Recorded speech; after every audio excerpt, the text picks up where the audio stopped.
This is Chess Tips and Tricks presented by Aditya Veerathu. So, I am a chess player, and my experience has been interesting, you could say. I've had a lot of ups and a lot of downs. I will admit it is a part of the process. So I first started playing in the summer of 2017. This is when I was a 7th grader, so it's not as long as most people would assume, like 5 years, 6 years ago. This I started because my coach, my first coach actually, encouraged me to participate in a state tournament. Now, from the state tournament, I didn't really succeed or win any prize. In fact, I came towards the bottom of the pairings. Although it was a really big learning experience.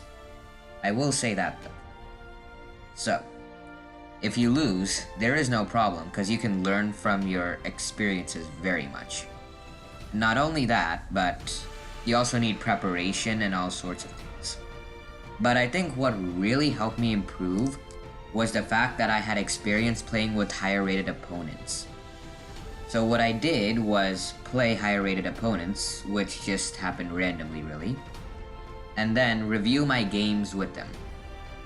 So I never really win against those higher rated opponents, but because I record my game, I can look at it afterwards and look at what I did wrong and how my opponent thinks compared to me, and then improve on myself like that. So I got to where I am. And I also studied various types of openings, middle game and end game positions. So openings is the very beginning of the game. This is what people call theory, mainly because there's very limited moves that you can move in the opening. There is a lot, don't get me wrong there, but it's not as wide as the middle game, per se. And not only that, openings generally tend to be in favor of like one move in specific over another. And really, it's great practice for beginners, as their openings are the easiest things to learn. The hardest, I could say, are middle and end game positions.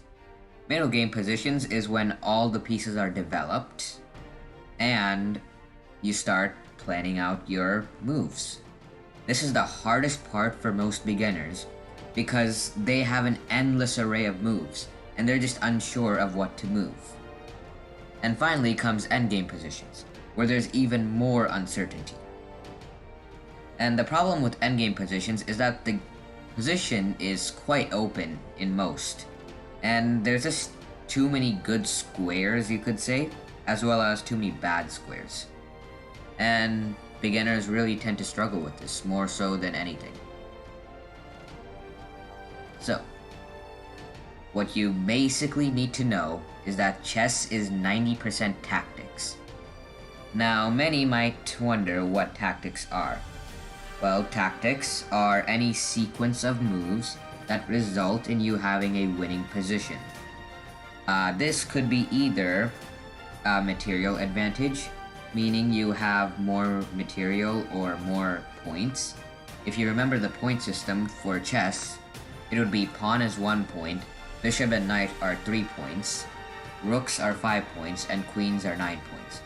So if you're up in terms of points in that matter, you know, it's considered a tactic if it leads to that.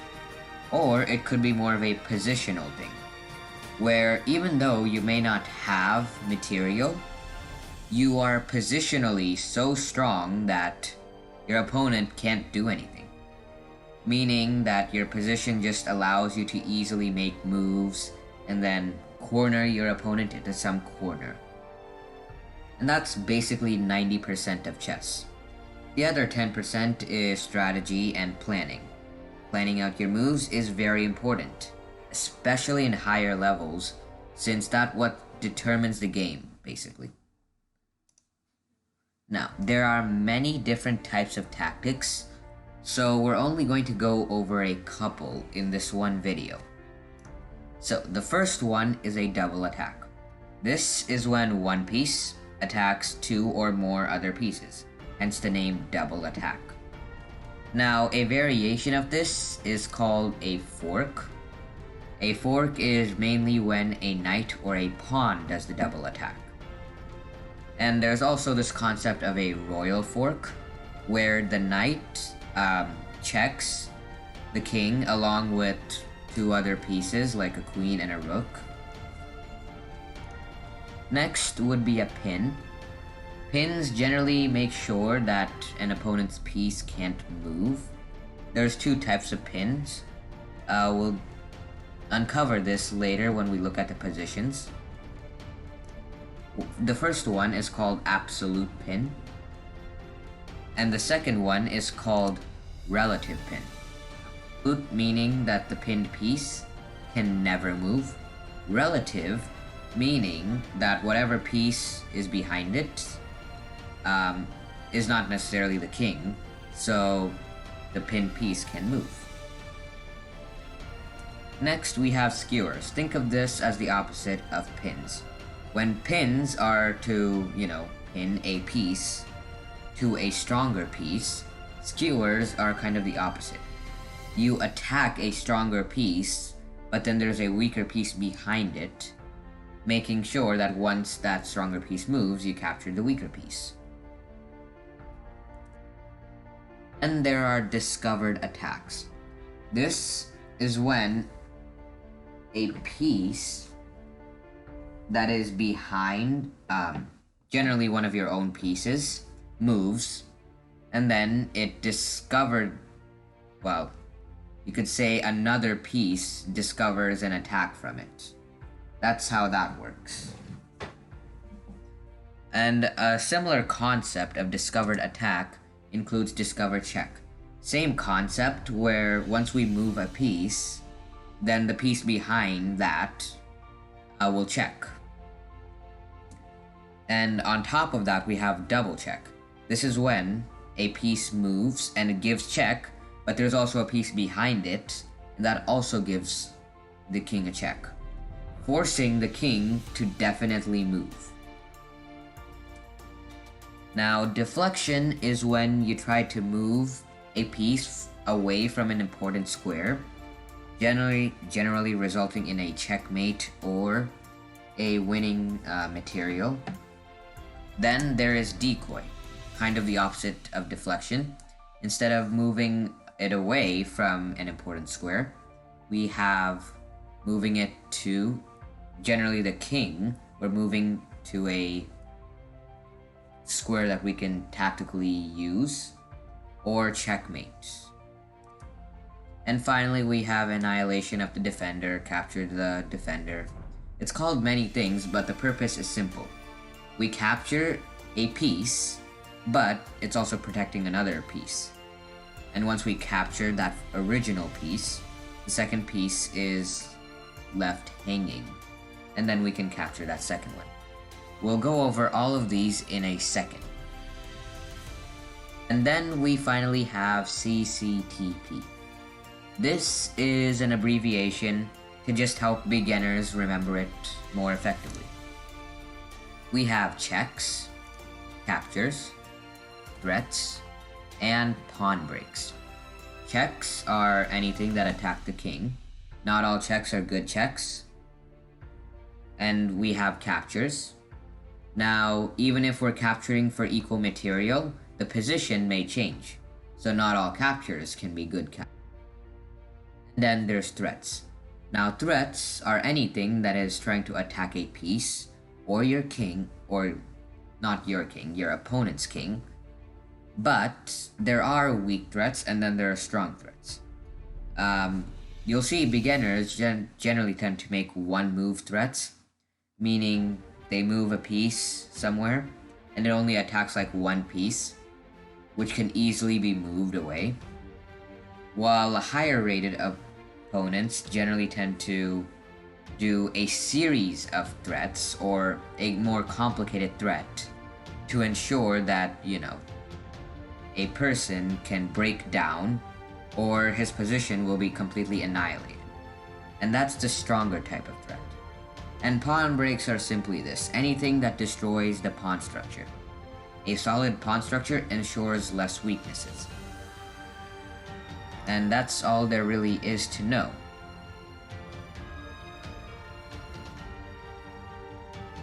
And so here are the positions allowing us to demonstrate different types of tactics. So first, as we discussed, we have a double attack. Now, a double attack is something that attacks two pieces. In this position, we have two different types of double attacks. The first one is with a check. And this is how most double attacks work.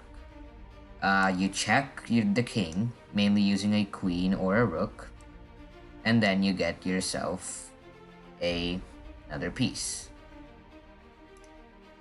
But there's also another type of double attack, and it's a bit more subtle, where the rook comes right in between the bishop and the knight. Now this is also a double attack, and both pieces cannot be defended at once. Therefore, you will end up winning a piece here, giving you the advantage and possibly winning over a couple of moves, maybe a bit more. Now, this is a fork, more specifically what we call a royal fork, as we fork more than just the king and another piece. We fork three pieces altogether. If you notice, the knight comes over here, and then the knight forks three different pieces, causing it to become a royal fork. And once the king moves away from the check, because knight's checks cannot really be avoided unless it's captured, and then you end up just taking the queen. So, forks are really the most important type of tactic that you can find for beginners. The reason being is that knights are generally not looked upon as too important for beginners.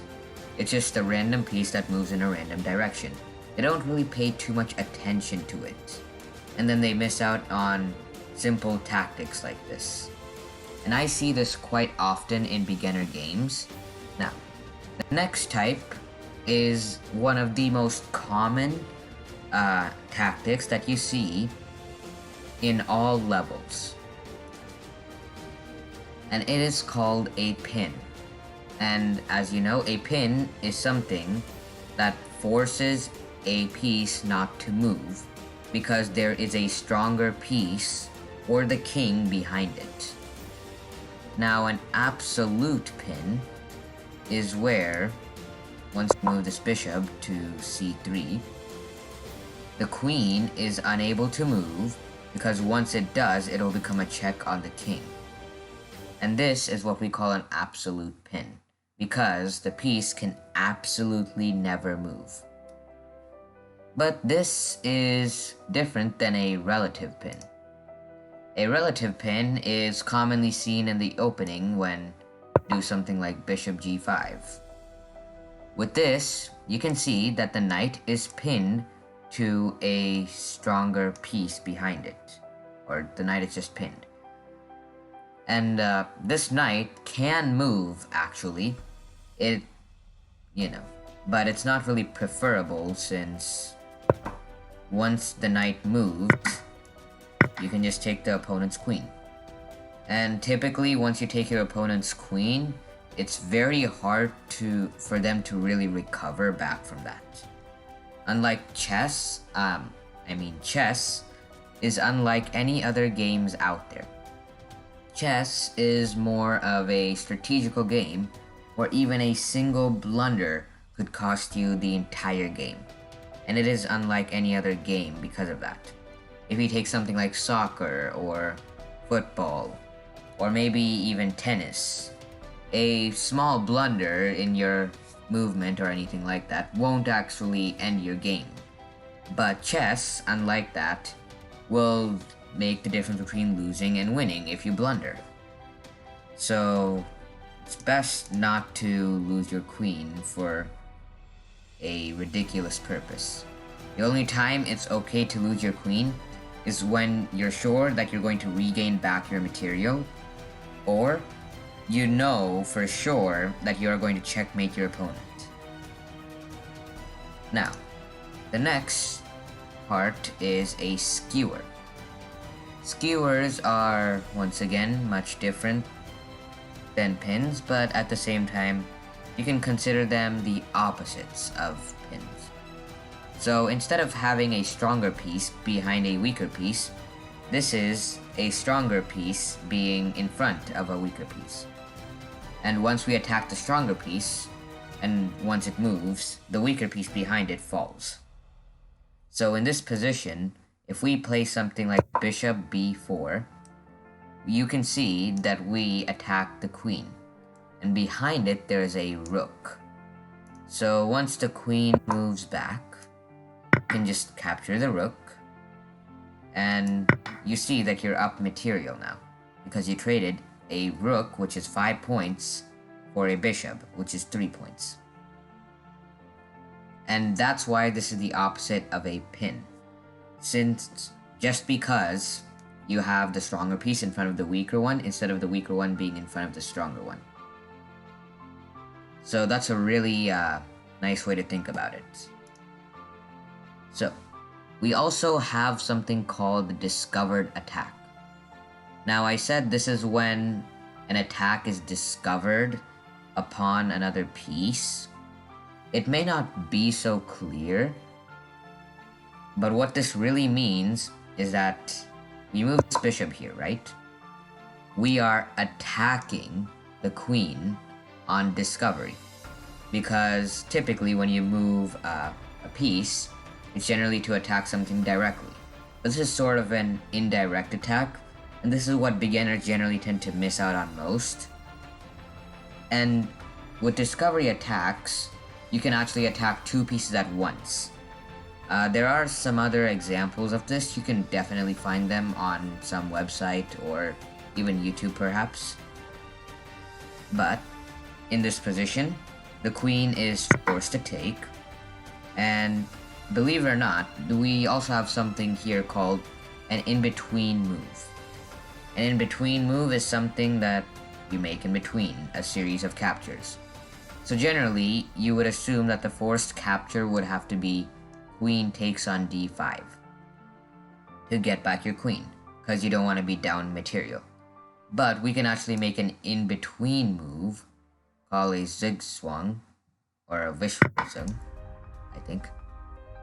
And this will check the king, forcing it to move since checks can never be avoided, and then you can recapture the queen, either with the pawn or the bishop.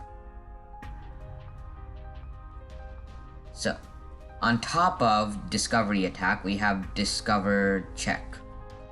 It's kind of the same underlying principle. Instead of having a indirect attack, you have more of a indirect check. In this position, if we move the rook to g7, we discover an attack, or actually not g7, f7. We discover an attack through the bishop, and once black captures, he can get back material. And with this, white is up material, making it easy for him to possibly even promote this pawn over here on d6, or even checkmate eventually, since 2 rooks are quite powerful when it's an open field. Now, building upon discovered check, we have double check. It's the same concept where we move a piece and then the piece behind it gives a check, but now the second piece that also moves, the one in front, like right over here, as you can see, if we move this knight anywhere, this will be a discovered check. But it's also called a double check since we are checking using the knight. Now this is not the correct move. Now if you notice in the position, we have given up a queen. And generally when we give up queens, we expect checkmate.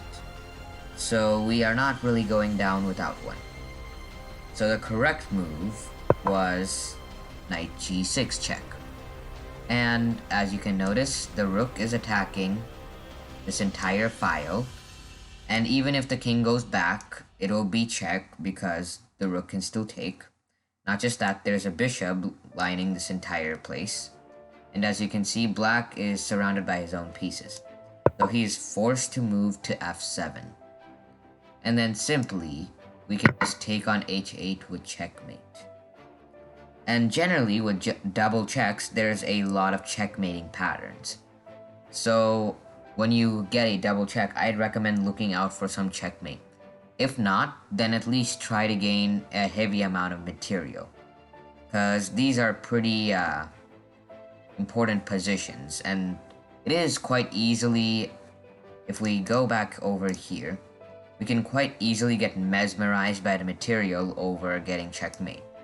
You can see most beginners playing knight c6 simply because of material, and once, the black king moves, you can just take with check, and then you end up in this position. The problem is, you don't really gain anything. In fact, once black retakes, you're at a loss of a piece. So this isn't really preferable to us. So that's why, first, I recommend checking your calculation as beginners.